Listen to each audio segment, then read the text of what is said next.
Hello and welcome to some more Star Citizen news. I wanted to talk about the latest Alpha 4.2.0 patch, and there's also a sneak peek at, again, what appears to be a new Prowler variant.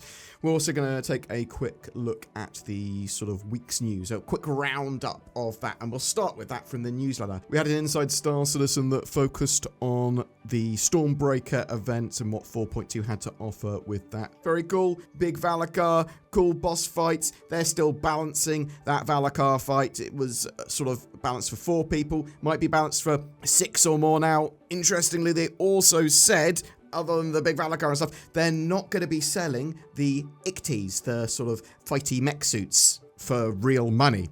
At least that's the plan. And some of the CIG devs said they would be fighting for that as well. So you're going to have to get this in-game, and that's cool. And if you don't want to get it in-game, but you want it still, just buy it from someone else in-game. Just use some in-game money, bam, you do your mining, buy an ICT. Also, CIG made it very clear that this is a sandbox activity, the Stormbreaker events and the cool fights and sort of exploration stuff that you can do there, sticking around. We had a monthly report as well, and this looked at a load of things. There's a load of progress with a ton of ships as well, some of which will be coming at the Intergalactic Aerospace Expo. They've talked about the Perseus, the Ironclad, the Apollo, all getting a load of work. Obviously tons of 4.2 stuff and 4.2.x sort of stuff that they've been working on as well. And yeah, CIG are gearing up for lots and lots and lots of updates and sort of performance improvements, playability improvements that they've got planned for the rest of this year. Are we going to be getting engineering as part of the 4.2 branch? Well, it might turn up as a tech preview at some point in sort of June or July. There's a load of new subscriber flair as well. So if you are an RSub subscriber, there's the ASD bomber jacket and also a cool irradiated Valakar diorama. I believe as well at the moment that the Emperators, the subs there, have got access to the Idris at the moment. The International Bar Citizen Weekend is kicking off next weekend. It's going to be in a load of different locations. I'll link the newsletter down below so you can check that out if you are interested. There's one in Manchester though, which I'm planning on attending. Interestingly as well, there was a cool sneak peek in the newsletter with the tagline "Reborn with Purpose." So this is, again, it looks like a Prowler. It's going to be a Prowler variant most likely that will turn up during Alien Week. And when's Alien Week going to start? Well, potentially next weekend. That's the sort of the International Bar Citizens coinciding with sort of First Contact Day and the Alien Week kind of festivities, it looks like. So we'll have to wait and see. CIG probably will talk about it this week. Also, I saw an email that's basically a last call for Invictus Fleet Week ships if you are interested in them.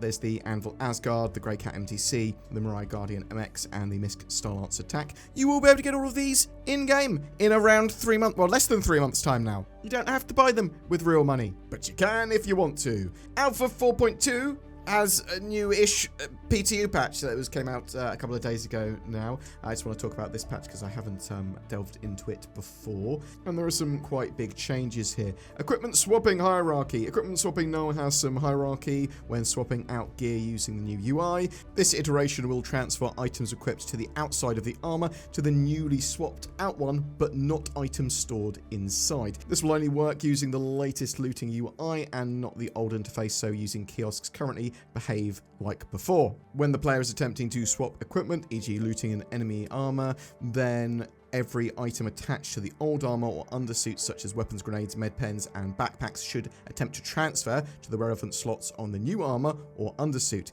If there is not enough space on the new armor for the items, then they should be placed within the backpack inventory. If there's not enough space within the backpack, then they will be dropped on the floor. Also in this patch, there's a load more updates to sort of Stormbreaker and the ASD locations. They're trying to make this all look as good as possible, but they've tweaked some of the AI and FPS numbers around the facilities and key areas.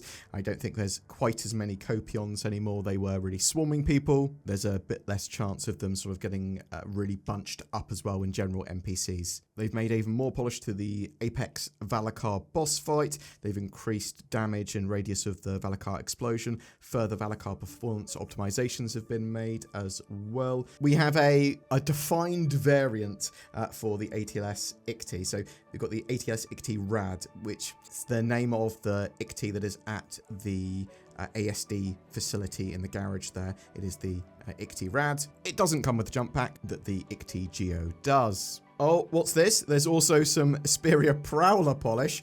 Wing and joint health have seen health increases. There's lesser torque imbalance multiplier.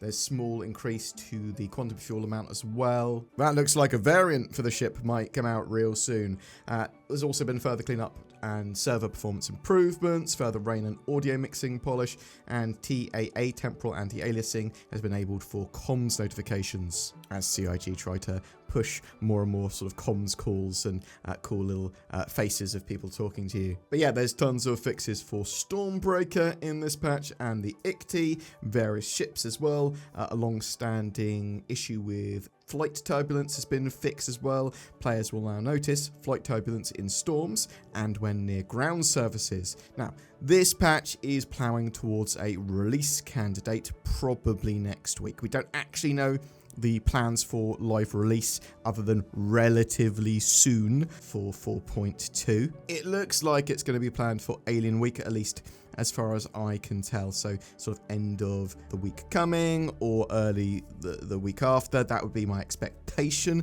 for 4.2 live, but we'll have to wait and see. That's certainly not a confirmation. There's no planned wipe with this release as well, which is good. More and more stuff should actually stay and not be as problematic as it has been previously with sort of stuff disappearing. Also, things that are supposed to have upgraded components, so like the executive hangar ships and Wicklow ships, if you haven't got the upgraded components because they sort of bugged out or whatever, when you load into 4.2, they should either have them, or when you reclaim that ship, they should have them. Things like that. So there's quite a lot of cool additional updates that are in 4.2 that should make general performance and playability better, but I have a general concern about the patch, and that is the density of capital ships, especially Idris and Polaris. There are lots and lots and lots of players. The most active players, a lot of them have Idrises now, and when you have a new location like the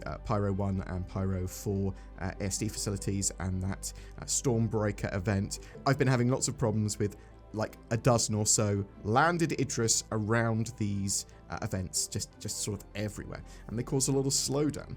It's not realistic either for that to be the norm. So obviously this will change as it goes to live. That's going to be less dense, less density of Idris for sure, but we'll see how everything is handled. We'll see how much of a problem that potentially is. Obviously CIG have got ways in the future that they're going to be limiting sort of capital ships in certain locations, because you're not going to want to take them to atmosphere because you might not be able to get them out, stuff like that. Another concern I have is the sort of servers.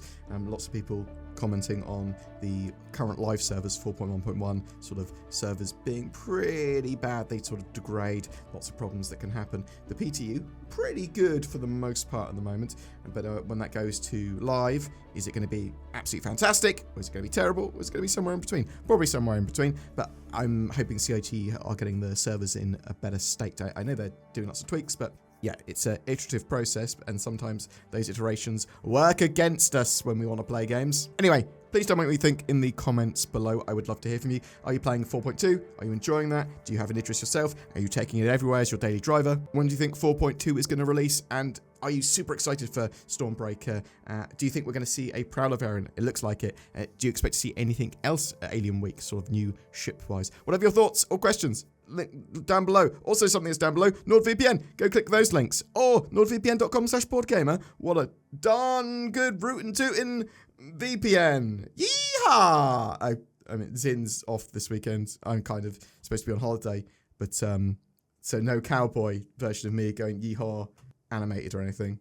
Thanks for watching. Every month, we give away a Star Citizen ship and game package. We're giving away an Anvil Asgard this month, as well as a Tumbrel Nova to go in it. This new heavy dropship's going to be great for getting your Nova tank to the ground. Just comment on any of our videos made during June to be in for a chance of winning. A random comment from June from a random video from June is chosen to be the winner for that. That ship package was given to us by CIG. Thank you very much for that. And if you would like to further support the channel, you can become a patron member, you can use the join button under my videos, you can use any of the affiliate links below my videos as well. Channel members that have used that join button and Patreon members get the same rewards. I really do appreciate people that have gone the extra mile, but you can also just like, share, subscribe, comment on these videos. It does really help. Thank you so much. I hope you have a great June. Please check out the rest of the videos on the channel as well.